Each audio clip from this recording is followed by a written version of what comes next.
Hi guys, the Traveler here. Sorry, today there's no time lapse, and also the video is kind of shaky because my headphones are broken. So you can see here, maybe this is like stitched together with hot glue, other shit. So, and it's windy, so thick. Okay, so today is gonna be a bit like a wagey video because yesterday there was a conference or an academy about VR and how VR can be into business. How businesses can use new technologies like the Vive, etc., to gain more money and to get customers to buy their products. I'm not a business. I was just interested in using the Vive and also the Google HoloLens, which are amazing products by their own. So now that's all fair. Those are business, they want to sell their stuff to other business, they want to help other businesses, but the older businesses are very gullible. So I met with an architect. He owns his own company. It's a pretty huge company. Don't remember the name. I also don't want to tell you the name. And he is about 50 years old. And he has no idea about VR. He's like your grandpa who knows about VR. And they are pretty harsh on selling stuff. The From the academy compares it to the internet revolution. How the internet changed everything, also of course VR changed everything. One example he used over and over again was Blockbuster Video. How of course Blockbuster Video failed because Netflix came. But really, like, you can't compare it. It's streaming, it's a whole $1 billion economy, the whole internet. We have underlying sea cables which cost billions of dollars, and VR is like a niche product. That it's interesting for gaming. If you're watching a lot of YouTube, you know there are a lot of gamers who tried the Vive, but as you know, they all return to normal gaming. And for businesses, well, it's maybe interesting the ability to display their products in 3D. And if the customers goes into your store, you're able to show them the car in 3D or the new apartment building you're building for them in 3D. I guess it's interesting, and maybe you get a return on investment for it, but it's not that huge. It's really not that much money. So the good thing is there was free cola and free pizza, which I found awesome. But the other thing is, yesterday was Wednesday, and as you know, Wednesday is Maker Day, as is Monday Maker Day, and I had to skip that, so I was pretty pissed about that. And maybe you noticed it's like almost the same spot as my second video. I have a 3D image down below, like 360 degrees down below, and you'll get the link next time. Of course, you have to guess today where I am. You'll get it next time. I'll continue that with Google Street View.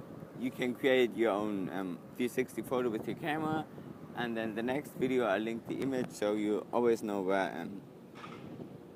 Now I have a positive update about the uploading of the videos.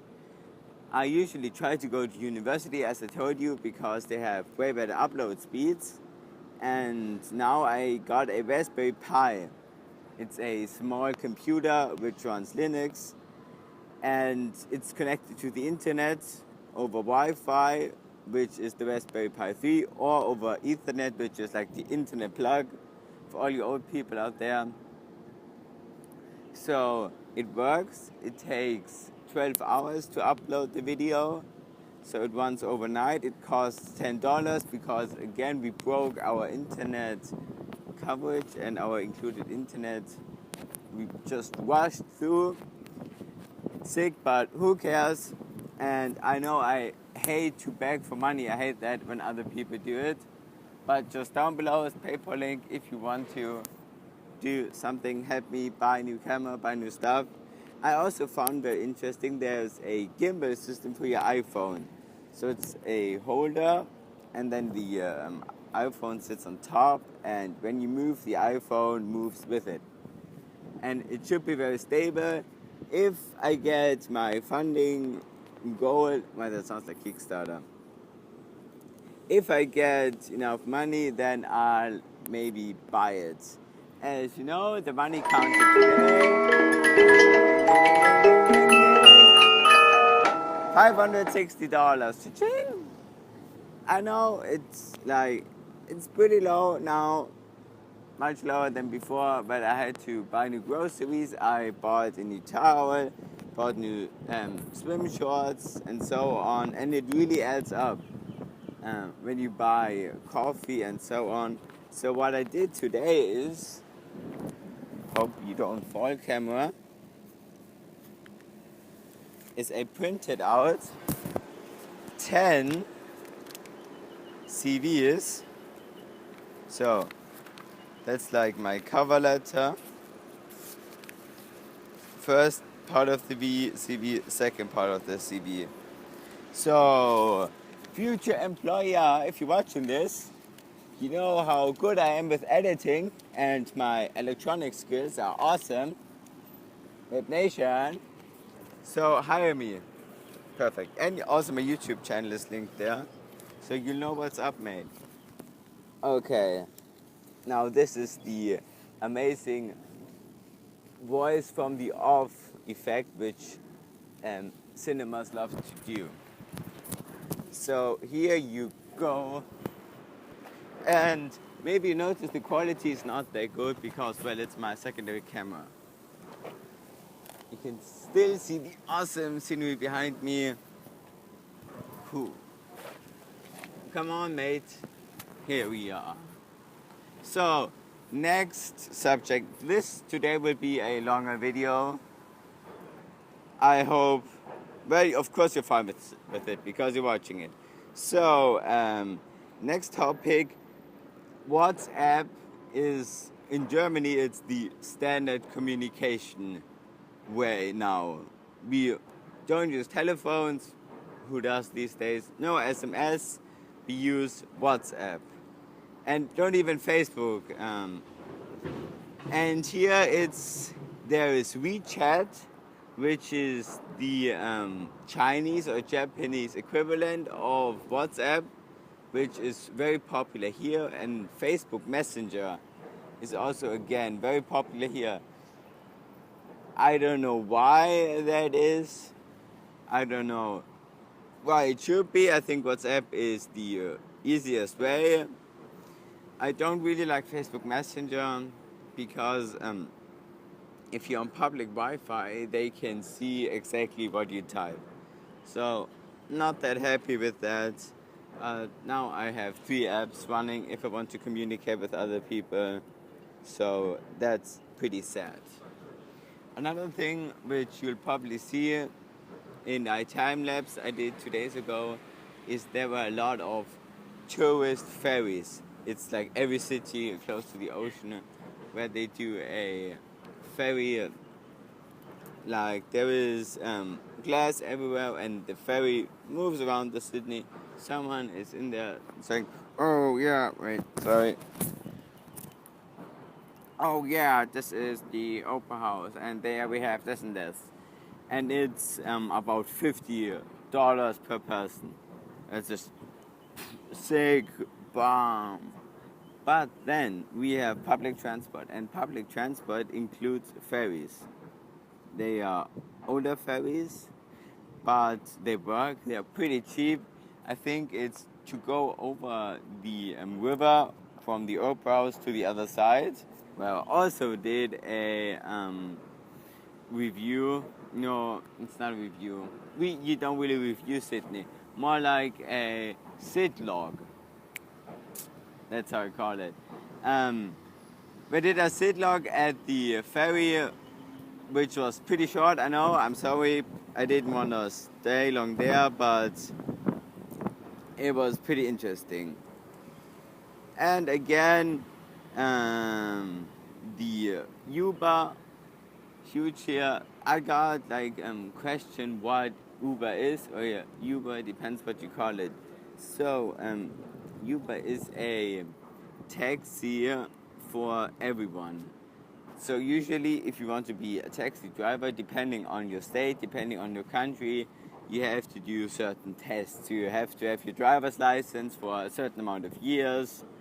You can't have any speeding tickets, any other problems like going too fast, DUIs, etc., etc. So it's a very long progress to gain like that special license. With Uber, it's different. Every private person can become a Uber driver. You just fill out some forms, and they send you like a special smartphone. I think it's an iPhone with their software on it, which you can then take into your car, and then get notified when someone presses go. And it's pretty simple. A lot of people love it because there is interaction between the driver and you.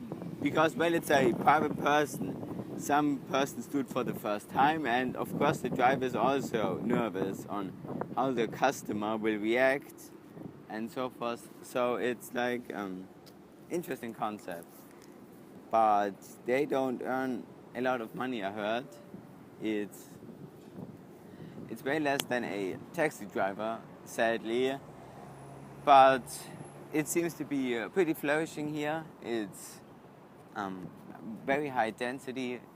If you have the app, you see them everywhere. So I think it's an awesome system. There have been a lot of videos telling, oh, got kidnapped by Uber driver raped me, Uber driver sold drugs.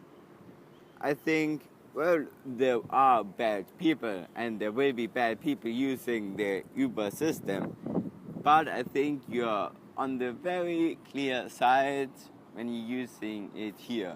In Sydney, usually people are generally friendly, and with Uber there's another implementation. After each ride you can give them a star rating on how clean the car was, how nice the driver was, how fast the driver was, and so on and so on.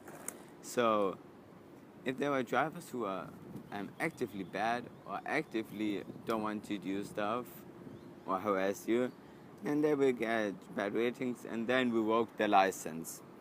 I think it's at 2 stars when they get a rating for 2 stars all the time.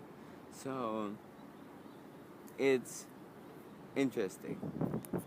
Wait, just one thing, I saw a salamander here. Wait, maybe I can get that. Hello. Hello, come here. Come here. Oh, he's gone. Fuck. Shit. Oh, you just hit. I mean, frick. So, okay, guys. I guess that's it for today. A bit longer video. Hope you enjoy it. Pretty hot today. So, I have to live with that. I need to drop off some CVs again. I have 3 more or 4 more spots I really want to go to. And of course, comment down below where you think I am. Tomorrow in the video you'll get the answer with the photo. So hope you enjoy, recommend stuff, and of course dislike it if you didn't.